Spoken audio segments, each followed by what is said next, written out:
नमस्कार बच्चों, स्वागत है आप सभी का आपके अपने यूट्यूब चैनल सर्वोदय ऑनलाइन। जैसा कि जानते हैं प्यारे बच्चों कि आपका आज जो है सो एस1 का एग्जाम था और उसी एग्जाम के क्रम में अभी हम क्लास 12 का इकोनॉमिक्स का सारे आंसर को आपके समझ आ रहे हैं। आपका यह आंसर की 100%। अगर आप वीडियो पर बहुत नए हैं, चैनल पर नए हैं, लाइक कीजिएगा और जो है सो हमारे वीडियो को लाइक कीजिए। तो हमारा पहले चैनल था, किसी ने किसी कारण से हैक कर लिया है, तो हमारे न्यू चैनल पर जो है सो आप जुड़ सकते हैं। ठीक है, नाम है सर्वोदय ऑनलाइन क्लासेस। इसी आप लोग जो है सो ज्वाइन कीजिएगा और वीडियो को आप लोग लाइक कीजिए, चैनल को आप सब्सक्राइब कीजिए। ठीक है ना, ये देखते हैं। तो हमारा जो पहला सवाल है, पहला सवाल ही कह रहा है सर कि निम्न में से कौन सी अमूर्त वस्तु के उदाहरण है, यानी वैसे जिसे हम लोग देख नहीं सकते हैं। बाबू यहाँ पर कपड़ा तो वस्तु है, घड़ी कलम होगा हमारे यहाँ, चिकित्सा जो है हम लोग देख नहीं सकते, यानी कि वह हमारी अमूर्त है। ठीक है ना। आगे हमारी सवाल है कि सामान्यतः उत्पादन संभावना वक्र का ढाल, तो पीपीसी वक्र है, उसका ढाल कैसा होता है? ये होती है हमारी ऋणात्मक। ऑप्शन नंबर हमारा 2 का बी बिल्कुल सही जवाब है। ठीक है ना। आगे देखते हैं। आगे हमारा थर्ड सवाल है बाबू, यहाँ पर है आर्थिक सिद्धांतों का अर्थव्यवस्था पर पड़ने वाले प्रभाव का अध्ययन करते हैं, यानी कि जो हम लोग का इकोनॉमिक्स थ्योरी है उसको हम लोग कहाँ पढ़ते हैं? तो पढ़ते हैं हम लोग बाबू सकारात्मक अर्थशास्त्र में और आदर्श अर्थशास्त्र दोनों में। अर्थात बोलेंगे सर यहाँ पर हमारा ए और बी दोनों बाबू आने बोलेंगे सर बाबू, यहाँ जो पढ़ते अंग्रेजी में यहाँ पर है पॉजिटिव और नॉर्मेटिव इकोनॉमिक्स दोनों में हम लोग के बाबू। यहाँ पर आगे हमारी सवाल है अर्थशास्त्र का जनक किसे कहा जाता है? जनक कौन थे? एडम स्मिथ, यानी ऑप्शन नंबर हमारा ये बिल्कुल सही जवाब है, एडम स्मिथ। आगे हमारा जो है पांचवा सवाल है, और पांचवा सवाल कह रहा है आर्थिक समस्याएं क्यों उत्पन्न होती है? तो बोलेंगे सर चूंकि हमारे पास सीमित जो है बाबू यहाँ पर संसाधन है, असीमित आवश्यकताएं हैं और संसाधनों का वैकल्पिक प्रयोग भी संभव होता है। इस कारण से जो है सो हमारा आर्थिक समस्याएं उत्पन्न। ठीक है बच्चे लोग, हम लोग आगे देखते हैं। ठीक है ना। आगे हमारा सवाल कह रहा है उपयोगिता का संबंध किससे है? इनका संबंध है आवश्यकताओं की संतुष्टि से, यानी कि हमारा ऑप्शन नंबर सी बिल्कुल सही जवाब है। ठीक है ना। ये बच्चे लोग आगे देखते हैं। आगे हमारा सवाल है, सवाल कहाँ गया सर? अच्छा नीचे का सवाल।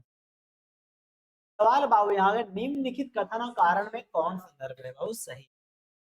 तो पहला अब कथन कह रहे हैं कि मांग वगैरह की ढाल ऋणात्मक होती है, तो बाबू हाँ होती है, सही बाबू। आगे है वस्तु के उपयोग में सीमांत उपयोगिता ह्रास कर नियम लागू होता है, तो ये भी सही, यानी दोनों सही है। और जो है सो ए बाबू बोलेंगे यहाँ पर, तो बोलेंगे ए आर दोनों सही है और ए की सही व्याख्या करता है, यानी कि हमारा यहाँ जो है ऑप्शन नंबर बी बिल्कुल सही है कि ए आर दोनों सही है और ए की सही व्याख्या करता। आगे देखते हैं। आगे हमारा क्वेश्चन नंबर 8 कह रहा है कि निम्नलिखित में से उदासीन वक्र की एक मान्यता नहीं है। बोलेंगे बाबू यहाँ पर इसमें क्यों से मान्यता नहीं है? नहीं की बात करेंगे यहाँ सर, तो बोलेंगे सर इनका वर्तमान संभव है बाबू यहाँ पर, तो बोलेंगे हाँ समय है सर।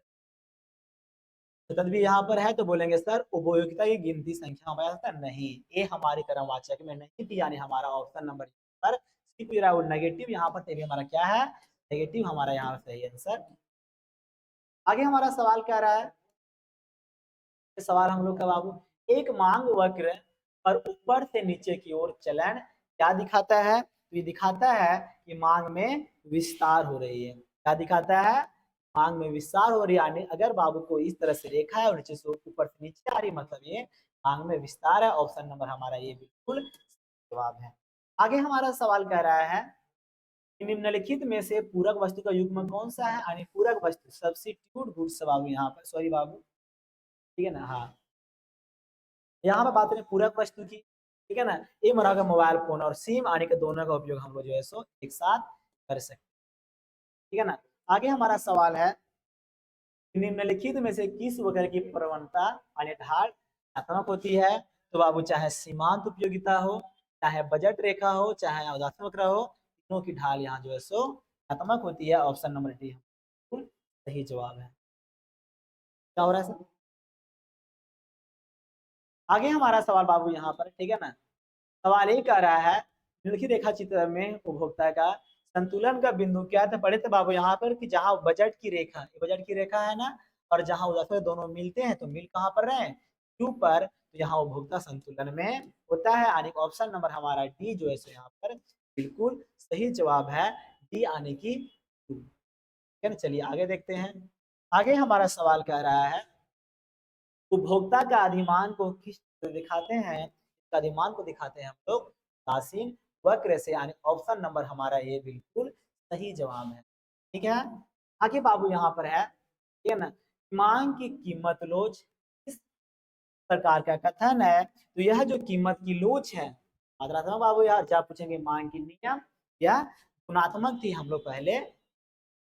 आगे हमारा सवाल कह रहा है, तो देखेंगे आगे हम लोग यहाँ पर है कि निम्न कथन में कौन सा सही बाबू यहाँ पर है, तो बाबू सही पूछा गया बाबू यहाँ पर है, तो घटिया वस्तु के लिए मांग की ढाल धनात्मक होती है और धनात्मक रहेगा, हाँ सर इस तरह वो बढ़ेगी बाबू यहाँ पर है। घटिया वस्तु की मांग घटी जब उपभोक्ता की आय बढ़ती है, ये बिल्कुल सही, जब हमारी आय बढ़ेगी घटिया वस्तु कम खरीदेंगे सर। आगे बाबू हमारा सवाल कर रहा है यहाँ, थर्ड ऑप्शन है विभिन्न वस्तु के लिए मांग और ढलात्मक होती है, ये भी सही बाबू, हाँ धनात्मक होती है। और चौथा है सामान्यतः चीनी की कीमत बढ़ने से चीनी की मांग, तो बिल्कुल सही, यहाँ पर जब चाय चाय की कीमत बढ़ेगी तो हम चाय कम खरीदेंगे जैसे चीनी, यानी चारों यहाँ सही है।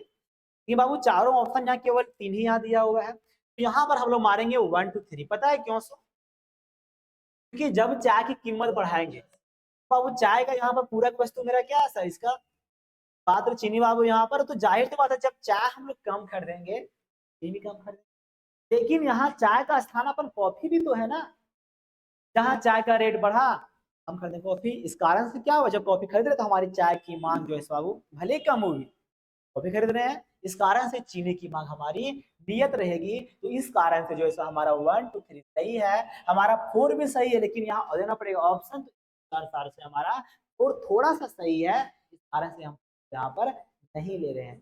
ठीक है बच्चे लोग, इस पर गौर कीजिएगा, ठीक है ना, हमारा यहाँ पर 1 2 3 सही, हमारा 4 यहाँ सही नहीं है। ऑप्शन के अकॉर्डिंग बात कर रहे हैं हमारे, इसमें चारों यहाँ पर है। आगे हमारा सवाल कह रहा है एक उत्पादन फलन में उत्पादन का फलन होता है, तो उत्पादन जो होता है वह उत्पत्ति के साधनों का यानी factor of production, land, labour, capital और इंटरप्रेन्योरशिप का जो है सो फंक्शन होता है, यानी कि फलन होता है। आगे हमारा सवाल है निम्नलिखित में से किस वक्र का आकार उल्टा यू होता है, तो सीमांत उत्पाद का जो है सो आकार उल्टा यू आने की प्रकार से, ठीक है बच्चे लोग, चलिए बाबू, ठीक है ना। आगे सवाल देखते हैं, यहाँ पर है अल्पकालीन उत्पादन फलन का संबंध से है, तो इनका बाबू संबंध यहाँ पर बात करेंगे साधन के प्रतिफल से भी है और परिवर्तनशील अनुपात के नियम से भी, यानी हमारा डी बी और सी दोनों हो जाए, ठीक है ना।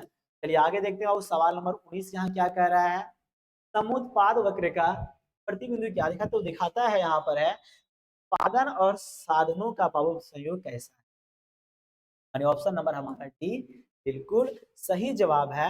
आगे हमारा सवाल कह रहा है 20 नंबर सवाल कह रहा है अल्पकालीन औसत लागत का आकार बाबू क्यों होने के कारण क्या है, तो बोलेंगे बाबू यहाँ पर है इसका सिंपल कारण है परिवर्तनशील अनुपात का, कारण क्या है परिवर्तनशील अनुपात का नियम, ऑप्शन नंबर सी। ये हमारे सारे सवाल थे फर्स्ट में। तो बच्चे लोग आगे बढ़ेंगे उससे पहले यहाँ बात करेंगे, आपके लिए सूचना है, ये है यदि आप चाहते हैं कि हमारे साथ ऑनलाइन क्लास करेंगे तो ऑफलाइन क्लास करेंगे, तो हमारी जो कोचिंग है तो कोचिंग चलती है हजारीबाग में केबी वोमेंस कॉलेज के बगल में, कोचिंग का नाम है सर्वोदय आर्ट्स, कोचिंग का नाम क्या है सर्वोदय आर्ट्स क्लासेस। लेकिन अगर आप हमसे काफी दूर में देख रहे हैं, हमारे नजदीक में नहीं है, तो हमसे आप ऑनलाइन जुड़िए और आपको जो है सो प्ले स्टोर से डाउनलोड करना है सर्वोदय ऑनलाइन क्लास। अच्छी बाबू सर्वोदय ऑनलाइन क्लास, आपको एक ऐप मिलेगा, आप ऐप को डाउनलोड कीजिए, आपको वहां पर सारी वीडियो अच्छे से मिल जाएगी। हमारी जो है सो ऑनलाइन तैयारी भी हो रही है, ये हमारा बाबू रिजल्ट आ रहा है तो काफी बेहतर रहा है, ठीक है ना। अगर आप चाहते कि हम भी टॉपर बने, हमसे जुड़िए और बहुत ही मिनिमम चाहे ऑफलाइन हो चाहे ऑनलाइन हो, आप आके हमसे जुड़ सकते हैं, हमसे पढ़ाई आप कर सकते हैं। जो टीचर यहाँ पर है सब मिल के आपको पढ़ाएंगे, सारे टीचर अलग अलग हैं जो आपके लिए काफी मेहनत करते हैं, आपको हर विषय की पढ़ाई अच्छे से चाहे ऑफलाइन हो चाहे ऑनलाइन, ठीक है बच्चे लोग। चलिए आगे देखते हैं हम लोग अब अब फिर से आते हैं हम लोग सवाल पर। 21 सवाल क्या है जरा हम लोग गौर करेंगे, ठीक है ना। 21 सवाल हमारा किधर गया किधर गया, हाँ कह रहा है कि निम्नलिखित में से पूंजीवादी अर्थव्यवस्था की विशेषता नहीं है। देखो नहीं पूछ रहा है यहाँ पर। पहला वाले बोलेंगे बाबू ये तो मेरा है बाबू, यहाँ पर है चूंकि वहां उत्पादन के साधनों पर किसी निजी व्यक्ति का स्वामित्व होता है, जन कल्याण से उत्पादन नहीं हुआ, चूंकि वहां जो लोग उत्पादन कर रहे हैं अपने फायदे के लिए कर रहे हैं, उनको जन कल्याण से कोई मतलब नहीं है। तो हमारा ऑप्शन नंबर यहाँ भी सही हो जाएगा, क्योंकि तो जन कल्याण से कोई मतलब नहीं। उसके बाद थर्ड बाबू यहाँ पर ये तो होता है बाबू, यहाँ पर लोग उत्पादन क्यों कर रहे हैं, बाजार में बिक्री के लिए। उसके बाबू यहाँ पर जो है लोग श्रमिक की सेवा को खरीदते आने के लोग वहां लेबर को जो है कर रहे हैं। पहला सवाल कह रहा है यहाँ पर है निम्नलिखित में से समष्टि परिवर्तक का एक उदाहरण क्या है बाबू। हम समष्टि की बात करेंगे तो समष्टि में क्या पढ़ते हैं हम लोग, यहाँ पढ़ते हैं हम लोग मुद्रा स्फीति, तो पढ़ते व्यष्टि में, तीनों व्यष्टि में पढ़ रहे हैं। हमारे यहाँ सही क्या हो जाएगा, मुद्रा स्फीति, यानी ऑप्शन नंबर हमारा सी बिल्कुल सही जवाब है। आगे हमारा सवाल कह रहा है समष्टिगत अर्थशास्त्र के अनुसार क्षेत्रक बाबू है, तो समष्टि में 4 क्षेत्रक थे, पता है ना, परिवार, धर्म, सरकार और एगो बाह्य क्षेत्र, यानी हमारा ऑप्शन नंबर यहाँ डी में से सभी सही हो जाएगा। ठीक है बच्चे लोग। आगे हमारा सवाल कह रहा है इसमें विश्व में सर्वप्रथम किस वर्ष मंदी आती है, तो कब आती है 1929 में। द ग्रेट डिप्रेशन कब आती है 1929 में, 1920। आगे हमारा सवाल कह रहा है बाबू 25 सवाल, निम्नलिखित में से कौन सा टिकाऊ उपभोक्ता वस्तु उदाहरण क्या है। देखो टेलीविजन सेट तो उपभोक्ता वस्तु है, लेकिन वह टिकाऊ है, यानी काफी लंबे समय तक, ठीक है ना। आगे हमारा सवाल कह रहा है, सवाल कह रहा है निम्नलिखित में से कौन सा कथन सत्य है। तो पहला बाबू यहाँ देखेंगे इसमें, यहाँ बात करेंगे सर सत्य बाबू इसमें क्या है, ठीक है ना। तो यहाँ पर अगर हम लोग बात करेंगे, यहाँ बात करें जब निकालेंगे निवल निवेश बाबू यहाँ पर, ठीक है ना। तो बोलेंगे सर जब निकालेंगे बाबू नेट इन्वेस्टर, तो इसके निकालने के लिए हम लोग ग्रॉस इन्वेस्टर में डिप्रिसिएशन को घटा देंगे, यानी हमारा ऑप्शन नंबर बिल्कुल सही है। क्या यहाँ पर आगे देखते हैं। 27 सवाल कह रहा है राष्ट्रीय आय की गणना में किस विधि में अंतिम वस्तुओं एवं सेवाओं के मौद्रिक मूल्य को शामिल करते हैं, तो शामिल करते हैं हम लोग में, तो बाबू उत्पाद विधि, इसमें उत्पाद विधि में, यानी ऑप्शन नंबर हमारा सी बिल्कुल सही जवाब है। कौन सी विधि, उत्पाद यानी प्रोडक्शन मेथड। आगे है अवितरित लाभ किस आय का हिस्सा नहीं होता है, तो अवितरित लाभ जो होती है वो व्यक्तिगत आय का हिस्सा नहीं होती, इसमें हम जैसे अपना पेंशन, स्कॉलरशिप आदि को शामिल करते हैं। आगे हमारा सवाल है निम्नलिखित में से उत्पादन के किस कारक के प्राथमिक को ब्याज कहा जाता है, तो हम पढ़े थे बाबू यहाँ की पूंजी के प्राथमिक को हम लोग क्या कहते हैं, ब्याज, क्या ना। ठीक है बाबू, भूमि पर लगान मिलता है, साहस पर हमारे लाभांश यानी डिविडेंड मिलता है, उस तरह पर हमको जो है वेजेज आने की दर मिलता है, ठीक है ना। आगे हमारा 30 सवाल कह रहा है कि मूल्य वृद्धि क्या है बाबू, ठीक है ना। मूल्य वृद्धि क्या है, तो बोलेंगे सर यहाँ पर है कि जिस कीमत पर किसी वस्तु को बेचते हैं उसमें मध्यवर्ती वस्तु का कितना लागत लग रहा है, जब उसे घटा देंगे तो हमारा जो है सो मूल्य वृद्धि यानी मिल जाएगा। ऑप्शन नंबर हमारा सी बिल्कुल जवाब है। आगे सवाल कह रहा है हस्तांतरण भुगतान किस आय का हिस्सा बाबू, या तो हस्तांतरण भुगतान यानी बोलेंगे सर वे सारी आय तो बिना मेहनत के प्राप्त हो रही, जैसे कि पेंशन, सारे हमारे निजी आय के उदाहरण है, किसके निजी आय, यानी हमारा ऑप्शन नंबर सी बिल्कुल सही जवाब है। आगे हमारा सवाल कह रहा है निम्नलिखित में कौन सा कथन सत्य है, कि बाबू ये तो यहाँ बोलेंगे सर कि जब हम निकालेंगे साधन लागत पर सकल घरेलू उत्पाद बाबू, ठीक है, यानी बोलेंगे सर हम लोग D D D F C निकालेंगे तो फॉर्मूला आता है बाबू की बाजार कीमत GDP MP minus net indirect tax, जो बिल्कुल हमारा सही हो रहा है बाबू, ऑप्शन नंबर हमारा ई यहाँ पर, ठीक है ना। आगे देखते हैं, आगे हमारा सवाल कह रहा है यहाँ पर, तो बाबू यहाँ पर आ गया बाबू सकल घरेलू उत्पाद बाबू आई माइनस ए प्लस बाबू यहाँ पर g माइनस टी बराबर a माइनस 1 में g माइनस टी क्या दिखा बाबू, यहाँ पर मान के चलो बाबू, यहाँ बात करेंगे हम लोग बाबू, ठीक है ना। बाबू जो आई माइनस बाबू ए से दिखा बाबू, यहाँ इन्वेस्ट माइनस सी बाबू, निवेश घाटा बाबू। ए माइनस एक तो बाबू आने बोलेंगे इंपोर्ट माइनस एक्सपोर्ट बाबू, व्यापार घाटा बाबू, ठीक है ना। और जो जी माइनस टी दिखा हमारा आपका बजटीय घाटा को आने, हमारा बी बिल्कुल सही जवाब है, ठीक है ना। चलिए आगे देखते हैं। आगे हमारा सवाल क्या है, राष्ट्रीय गणना में किस मद को शामिल करते हैं बाबू। यहाँ पर राष्ट्रीय गणना में जैसे हम लोग जो है बाबू केवल स्व उपभोग के लिए उत्पादन, यानी कि जो वस्तु अपने उपभोग के लिए उत्पादन करते हैं उसे भी हम लोग शामिल करते हैं। आगे सवाल यहाँ पर है, भारतीय रिजर्व बैंक की स्थापना कब होती है, तो बाबू 1935 में। डेट था यहाँ पर है 1 अप्रैल 1935 को इनकी स्थापना होती है, यानी ऑप्शन नंबर हमारा डी बिल्कुल।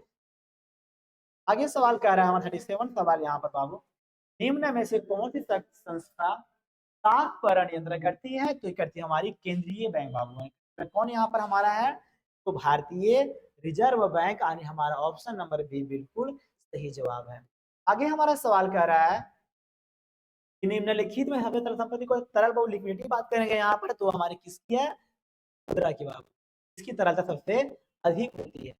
आगे हम बात करेंगे बाबू, यहाँ पर है सवाल कर रहा है कि निम्न में से कौन सा कथन सत्य है, तो यहाँ बात करेंगे बाबू, यहाँ पर है कि यहाँ मेरा ऑप्शन नंबर केवल 1 सही, चूंकि बोलेंगे सर आरबीआई बाबू जो मुद्रा का निर्गमन करता है, सही बाबू। यहाँ पर की बात करेंगे सर आरबीआई मुद्रा की पूर्ति बढ़ाने के लिए बैंक और वृद्धि करता नहीं बाबू, यहाँ पर तो कमी करता है तब मुद्रा की पूर्ति बढ़ती जो कराता है, तो हमारा केवल यहाँ पर 1 सही है, ठीक है ना। तो देखते हैं आगे हमारा, तो आखिरी सवाल हमारा क्या रहा है, 40 नंबर सवाल, निम्नलिखित में से कौन मुद्रा का कार्य है, तो यहाँ पर हम लोग बच्चे लोग ऑप्शन नंबर डी सही मारेंगे। ये थे हमारे जो है सो आखिरी सवाल। आपको फिर से बताना चाह रहे हैं, अगर किसी को ऑनलाइन क्लास करना है तो ऑफलाइन करना है, हजारीबाग में आइए, हमसे जुड़िए, ठीक है ना। हमारा कोचिंग का नाम है सर्वोदय आर्ट्स क्लासेस, ठीक है ना, आप वहाँ जुड़िए, ठीक है ना। उसके बाद अगर आपको ऑनलाइन क्लास करना है तो ऑनलाइन भी चल रहा है हमारा, आप सर्वोदय के ऐप पर जाइए और डाउनलोड कीजिए सर्वोदय ऑनलाइन, ठीक है बच्चे लोग। तो अब क्या करना है, आपको जाना है प्ले स्टोर पर, जाके वहां डाउनलोड कीजिए सर्वोदय ऑनलाइन क्लासेस, आपकी क्लास वहां फ्री में, ठीक है बच्चे लोग। थैंक यू, धन्यवाद।